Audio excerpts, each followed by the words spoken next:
check say, man, you know what I'm saying? Live with S.WigginsTV, man. First things first, and Jefe, man.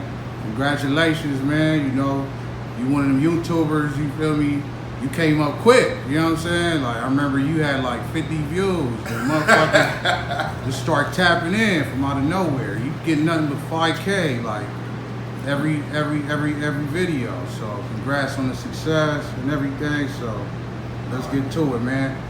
Why and Jefe, man? Where did Jefe come from and all that? Man, you know, boss, man, you feel me? Young Ant, that's my name, you feel me? You know what I'm saying? Young Ant Dog, you know, a lot of people know Young Ant Dog the Hog, you feel me? But, you know, over time, man, you know, we transition out here, man. We transition, you know, we evolve, you feel me? So, you know, it's Young Ant Jefe right now, you know, we on boss things, man, you feel me? Trying to, you know what I'm saying, acquire things, you know what I'm saying, businesses under our belts, you feel me? Just on our grown man, you feel me? Moving like a boss, you feel me? That's right. We all been hearing about the peace talks between the 8-Track and 60. Can you confirm that? Like, is it? So, I'm gonna get into a little bit about that. So, yeah, you feel me? You know, we've been hollering at a few of them dudes. You feel me? Like, so it's just, you know, some guys on our side that feel mutual, some dudes on their side that's mutual. You know what I'm saying? So, you know, we've been chopping it up with them, but as well, you know, it's like, you know, it's an organization out here. You know, a function, a gang, however you want to cap it off, you know what I'm saying? So, you know, you got people who ain't invested in it, you got people who don't like it, who don't want to see it, who don't understand how monumental that can be, you feel me? Just ain't even, you know, lived enough life, you feel me, to understand, you feel me? You know what I'm saying? How profound it is, like, not even on the gang level, just like on the cultural level, you feel me? Like on the level as being African American, you feel me, right here in the city, you feel me? What's up? Just like, yeah, so, you know, we been hollering, you feel me, but a lot, you know, we been kept off camera because we ain't really had that initial sit down. So, you know, we ain't put too much on camera to be spoke about or speculated about because we ain't really had that initial sit down yet. So until we had that initial sit down, you feel me, like, you know, it's just been, you know, talks. Now, was you there for the original march when Nipsey died? No, I was in the jail. I was in the feds when Nip died. I wasn't out for that. I wasn't out for that right there. I was in jail for that. All right. So, first things first, man. Where we at right now? Oh, man, we right here on Manchester, man. We on Manchester and Raymond, man. We on Manchester and Raymond at the little weed dispensary. You feel me? You know what I'm saying? We got a gang of little exotic, little different flavors. And, you know, inventory and stock kind of low right now up in here. You feel me? It ran through and buying everything, so we got to stock up in here. No, for sure, that's always good, for sure. You know, I'm gonna keep it real, because, you know, we gonna have the little trolls in the comments gonna be like, oh, why it look empty in there? Why? Because they buying it. You feel me? Like, for sure.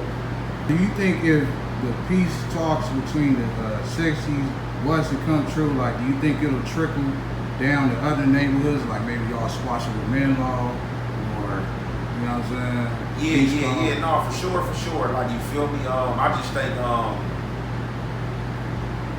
think, for me personally, I just think, start with them would be the right move, you know, than any other hoods, you feel me? Because, like, you know, when that first started, that was like, quote unquote, the first Crip on Crip beef. So it's like, you know, from then, you know, that's when everybody started choosing sides, you know, kind of put a split on this west side, you know, how things were ran and, you know, how things transition and follow down from there. So yeah, you know, it's gonna be some people it's gonna be some people that's gonna hate it and ain't gonna like it and try to start shit, you know what I'm saying? Because just like yesterday, you feel me, like a few of my dudes, they were sending me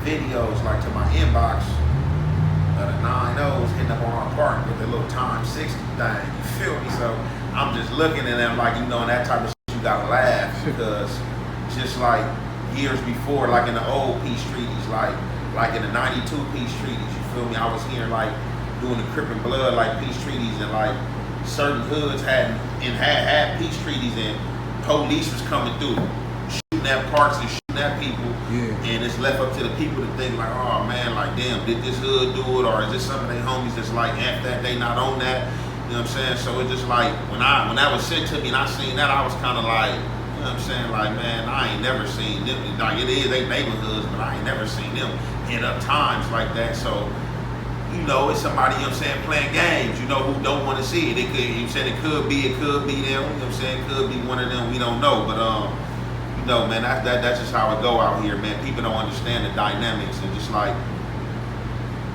what us to continue the onslaught, like you just continue to dismantle your people, you feel me, dismantle your race, you feel me, and other things to come. You gotta understand, look how doing the civil rights movement and like doing those times, like I be thinking back to like our ancestors like that, you know what I'm saying, that was imported over here on them ships. You know, they came over here through the civil rights movement.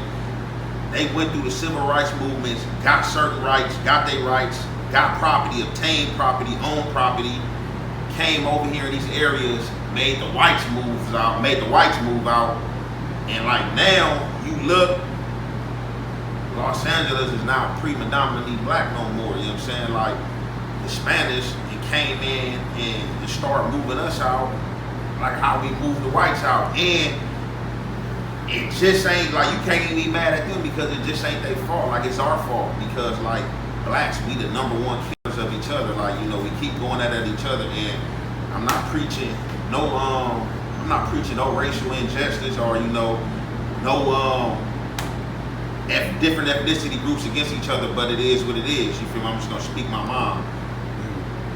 I'll trip on you, or we be so quick to trip on each other, but we give everybody else a free ride.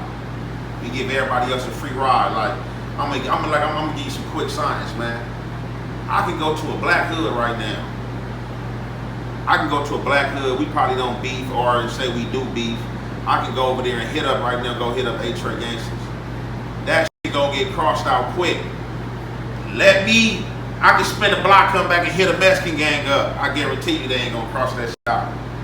They not gonna cross it out. They gonna leave it up. So it's just like how you got a problem with your own people, but you ain't got a problem with the oppressor because you getting oppressed by them too. You feel me? You getting oppressed like they get a free ride. They can set up taco stands anywhere. They can pull up, put their truck anywhere. Like we can't do that. And these really are communities for real. Like you can't do that. So I'm just like, I'm like me. Like if we can kill it, we can kill it. You know, if we can bring some type of peace, you know, let's do it though. But you know, I'm not speaking it on the level, or my people. We not speaking it from the aspect of like we trying to like bow down to something, or you know, it's just like, oh man, peace trying to wave a white rag. You feel me? It's just like I understand, you know, the overall picture. You know, like how big it can be monumental and how it can transcend on to like different states. Cause like, you know, shit, people watching this shit, man, and a lot of things, YouTube is the new TV. So a lot of people is watching this shit. So of course, if we take that step to do it, like yeah, you can just look what's going on over there in Compton now. You know, all the power rules. Not saying that we did that, our talks did that, but who knows? Like all the power rules, they coming together. You feel me? So it's just like definitely, man, it's good for the culture. Like you know what I'm saying, and then like in LA right now, I always throw this out there too. Like on the gang aspect, LA ain't what it is. Like it's not what it is. Like Chicago, they still on that. Like that body count, they racking them bodies up. Like it's still 500 people getting killed a year out there. LA not doing that no more. Like it might not even be 100 in a year. So it's like, why promote imaginary smoke if we're really not on that? You feel me? Like out here trying to get a bag, man, and live, man. You know the time is ticking, man. The clock is ticking, man. And like for real, like if you really gang banging on the shoot 'em up gang bang, just man, ain't too many dudes out here just chilling in the hood how we used to be chilling and like, man, let's just go over here and knock something down. That's not going on. Something had to happen. Something gotta happen.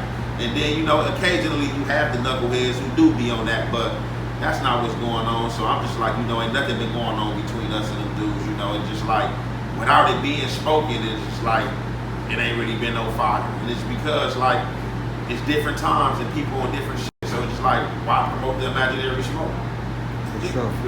Sure. Now, what made you want to get into YouTube? The YouTube shit, I ain't gonna even lie, bro. That just came out of nowhere, like how you spoke. Like how you one of the dudes that probably seen like how fast I got subscribers and how fast my channel skyrocketed. Like I had did my nephew, he a YouTuber, you feel me? I ain't gonna say his name, you feel me? You know what I'm saying? He's still like a little, he a young dude, young man, you feel me? But you know, he be doing this little thing. So I had him make me that YouTube channel when I had got out. Because I knew when I got out I wanted to do music. I already had notebooks full of music. I had a lot of music. So I'm like, hey Neff, make this YouTube channel for me so I can drop my videos. So my nephew made the YouTube channel for me, like, I think that was like 2022. I never put nothing on there. First time I dropped something on that YouTube was last year on August 3rd on A-Trade Day. I did my first video, Unruly. I just put that on there, dropped that on there, never messed with the channel again. And then, like out of nowhere, bro, I don't even know, like I ain't even lie, I was just playing around, bro.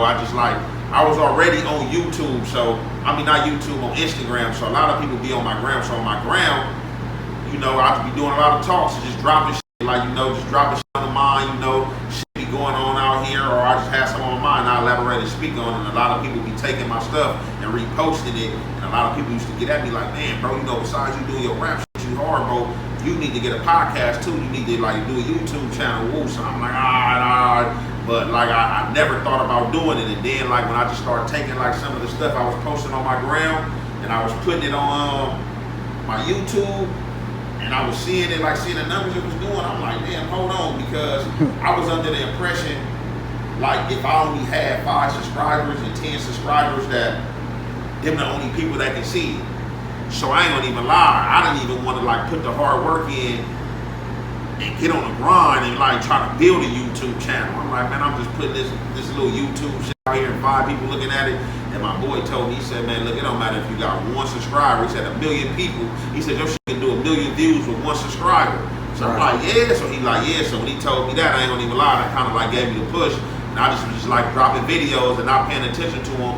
And I ain't gonna even lie, bro. I looked up one day, one of my videos, man, that thing did like at 2,000 views, bro, and I probably only had like 20 subscribers. And I'm like, man, you know what? I'm gonna just start dropping content. And then like, just like, you know, I did the Back on Fig, my boy Smack, shout out to Smack and T-Rail. You know what I'm saying? My boy Smack and T-Rail brought me on Back on Fig. I did that interview, like, I don't even lie, my little channel just like started booming. Like people started tapping in, like, oh man, I see your Back on Fig interview, or man, I see your video of Wooty Woot, or you know what I'm saying, I seen this and that, and people started tapping in and my channel started going up, and then I started getting on it, man, to like, man, and dropping content 3 times a day. You know what I'm saying? Like, you know, trying to get them watch hours up, you feel me? You know what I'm saying? Get monetized, stuff like that. So that's how that came about. It was like an accident for real. For sure. All right. You from A-Trade, man, so I gotta ask you this. Can you explain like the size, like the north, the south, and the boundaries of A-Trade for those who don't know?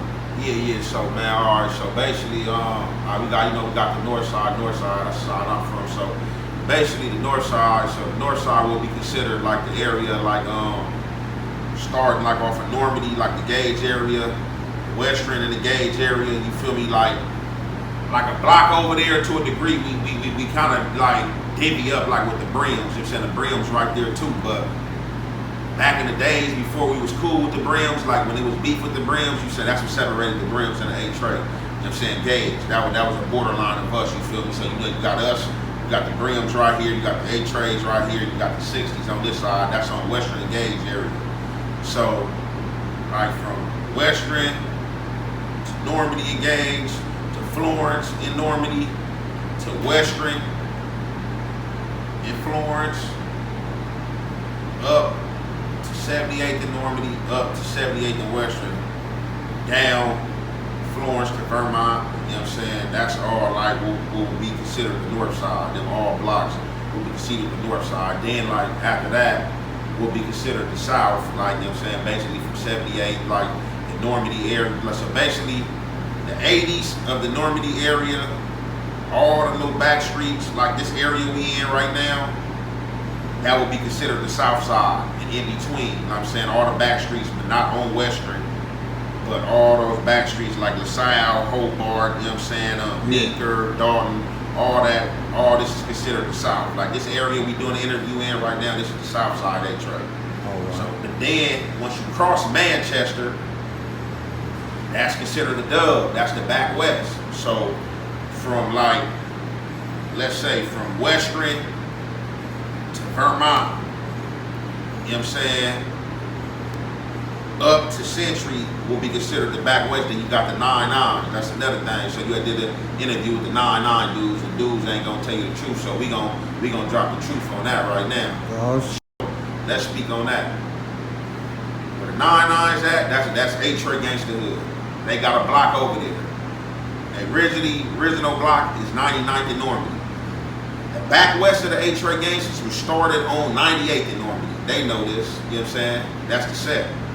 So, you know, dude, he went in all into the interview, you know what I'm saying, what happened with the homies and them, you know, a little melee happened with us and them, and that resulted into a little bull back and forth, a little beef, you know what I'm saying. They had got up out of there, smashed up out of there. They wasn't over there no more, you feel me? They was over there on the east side with the 9-9 Watch Mafias. During time, like I said, the A-Trays as a whole was never invested in that war. Like all the A-Trays, all the sides, they wasn't invested in that war. Then you have a lot of homies from the back west who grew up with these dudes, lived next door with these dudes. Their mothers know each other, everything. They went to school with each other. They was like telling the homies, like kind of like, man, we not on that with them. Like, you know, them our dudes. You know, it's a misunderstanding. You know, let bygones be bygones. You feel me? Like kind of like cold relationship we be having with the Hoovers. Like we had beef with them dudes a gang of times. I'm talking about like killings, like gang killings, and somehow, some way, it had always been like a peace treaty. You know what I'm saying? Amongst people getting killed. So that was kind of like one of them situations with them dudes. So like when a lot of like our hitters and dudes who was really invested in that was on them, went to jail. The older homies down there on the back west kind of like brought that relationship back in and was like, man, it's good. The 9-9s, they came back over there. So when they came back over there, like a gang of my homies, we was just putting up like our hood so big, like geographically we got the biggest hood in LA. On all these blocks in our hood, bro, we don't have families and people that stay on all these blocks. Families that move, people gone, but this is still a hood. So like a lot of places we just pull up and just be hanging out on the block and don't probably even know nobody on the block, but this is the same. But all these families that move, it's a lot of it ain't a lot of Mexicans because this area is still predominantly black. But it's just like you don't really know nobody on the block no more, but this your shit, you feel me? So what the 9-9s did do, when they did come back over there, they was intermingling with the homies and they was back hanging out, they started getting spots over there, which the homies didn't have no spots. And what happened? I don't even know if something happened a second time. Oh yeah, whatever happened a little second time, you feel me? I don't even know. I don't want to put that on camera. Right. You know what I'm saying? Some little shit that happened.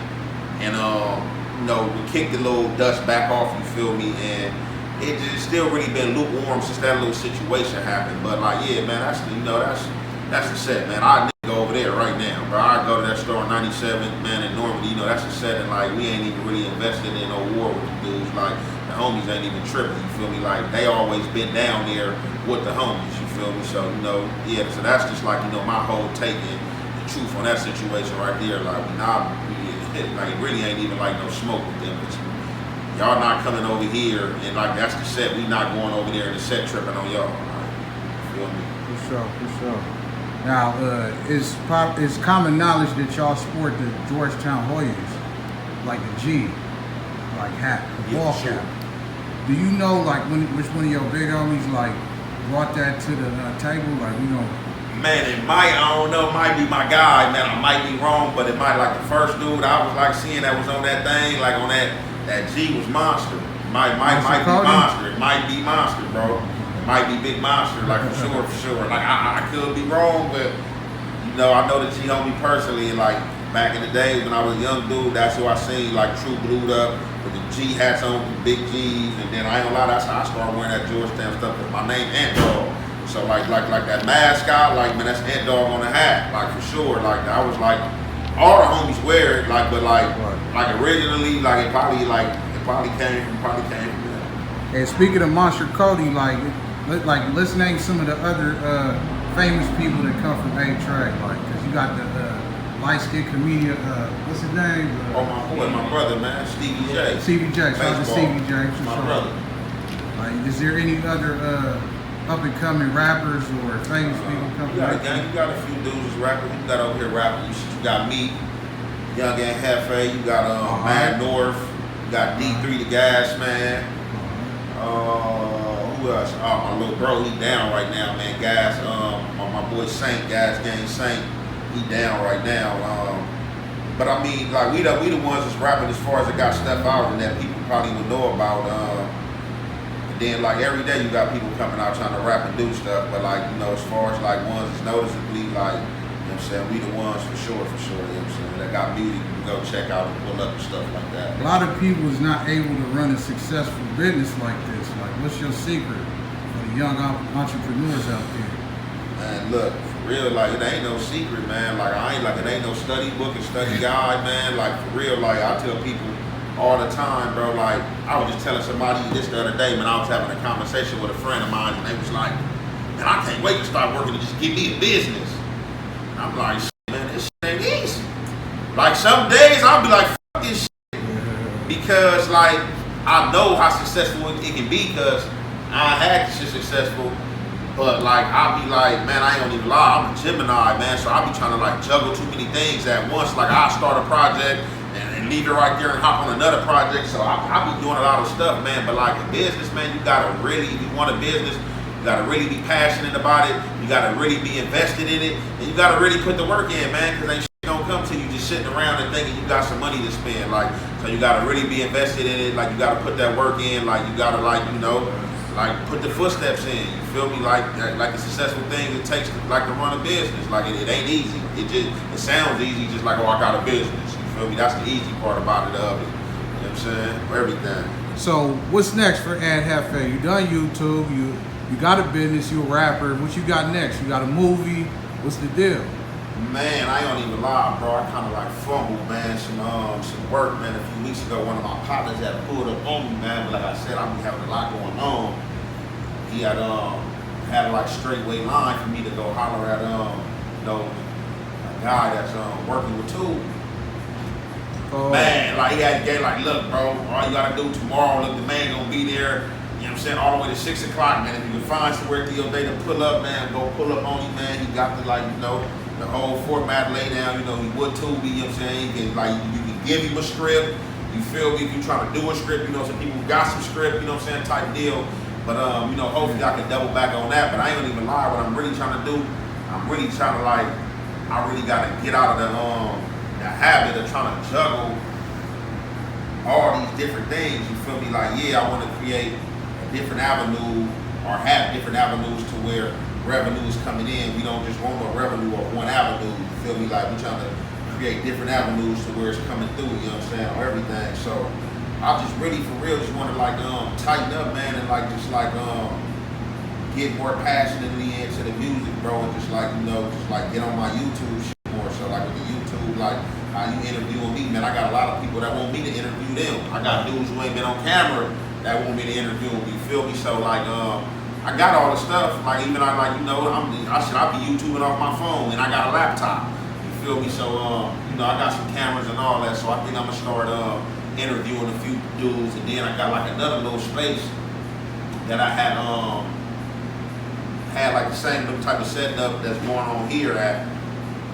I was thinking about podcasting out of that space, setting up a little podcast, little spot. You feel me? Like on everything, I had the whole little format, the name, you know what I'm saying, the intro, everything. So it's just shit, man, sky ain't the limit, man. You can do any and everything, man. It's just, but I won't finish projects. I don't want to just keep starting projects and not finish. So I just think for me, I just need to I ain't push the gas all the way on the music as I could have. You feel me? Like I'm a different sound, different voice, and I know for real, lyrically, I'm way tougher than a lot of these dudes, and harder, so. And I'm a thorough dude, so it's just ain't no telling. I'm the type of dude, man, I might want to wake up and just do this. So man, it's definitely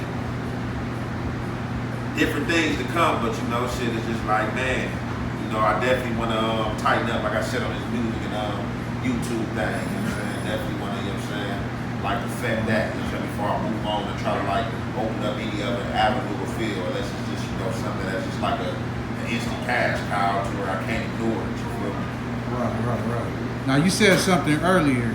You said y'all ended up squashing the funk with the brims. You know what year like that happened or? Hey. Bro, what year did the homies basically like have a little ceasefire or like stop funking with the brims? Took the B&Gs first. Way back in the day, we went on Wilton back in the day, she was nice and get money with the B&Gs. So it started with the B&Gs first. So would you say that was back like what? So probably you probably say like mid-90s, something like that. You feel me? I really don't know what year that happened. Like when I turned the set, like we wasn't really on them like that. There was like a few little clashes. I remember like a little few situations when we had to go down there right there in that area, like in the set, like on Harvard in the 60s, you feel me? Because it was like some back and forth thing, like all this cassette and all this cassette type shit. And like some little squabbling and shit like that. You know what I'm saying? But you always had like older heads on their side and our side that prevail that know the history, like and they tell their little homies like, no, like look, this how it go, blah, and that'll kill that type. All right, for sure. Well, man, Jefe, man, I appreciate you, man. You know, we was long overdue, man. You're doing big things, man. Next year, man, you top of the world, man. I see it. For sure, man. Definitely got to get there, for sure. All right, for sure, man. S.WigginsTV, man, Jefe, we out of here. No.